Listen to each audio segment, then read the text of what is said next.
So I ran in 2008 to challenge Hope because nobody was going to challenge him, and I wasn't happy with what I see happening in the capital city. I know I'm the underdog. People are quite readily to tell me I am, but at least I was able to step up and challenge somebody that needed to be challenged. And I've learned a lot in the last 2 years. You have to listen to people, and you have to open your eyes to see what's happening. And I even believe more now that he needs to be challenged because he's out of touch with our capital city. He's a farmer, and most of our citizens in the capital city are not farmers. My neighborhood has issues and problems that there's no way he could be aware of or that he could be affected by. We recently had a murder in my neighborhood. We've had gang activity in our neighborhood. We've had a garage burned down. We've had armed robberies. Those things don't happen on farms.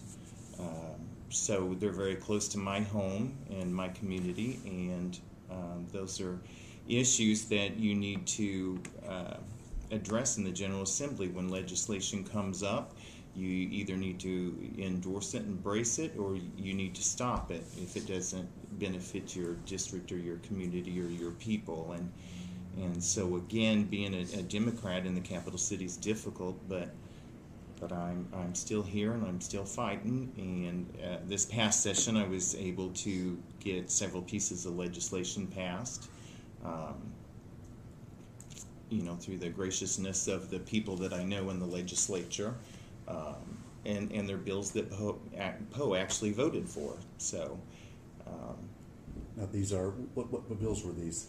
House Bill 4327 was a windshield tinting bill, and it did several things. One, it was consumer protection because it was illegal to have front windows tinted or more than 6 inches down the front windshield, but the law never stopped installers from installing it, so they were taking people's money for doing this, and it was illegal.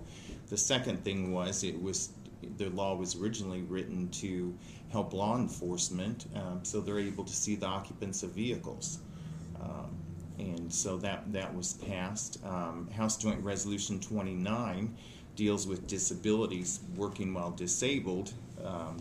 The state runs Social Security disability, and the federal government says that people working while disabled can earn up to $700 a month in income.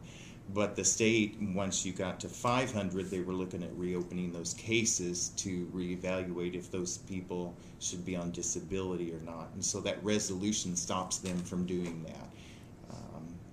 So it enforces the federal law. I also wrote a bill for the DHS website, which I don't know the number offhand. It was sponsored by Representative Ford, to put our healthcare programs on the first page of their website and to put those programs in writing for the people that are not on the internet. We know during the Blagojevich administration, towards the end, he stood and talked about all the programs he did and how it helped people, and he talked about the breast cervical cancer program. And Representative Flowers, who's the chairwoman of the Health Care Committee, asked me if I knew about that program, and I said I did not. And my grandmother ultimately died of breast cancer, and she didn't get any help.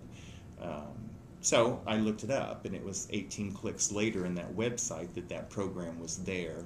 And when people are sick, down and out, or a family member's trying to find help for somebody, 18 clicks later is a long ways to try to find help.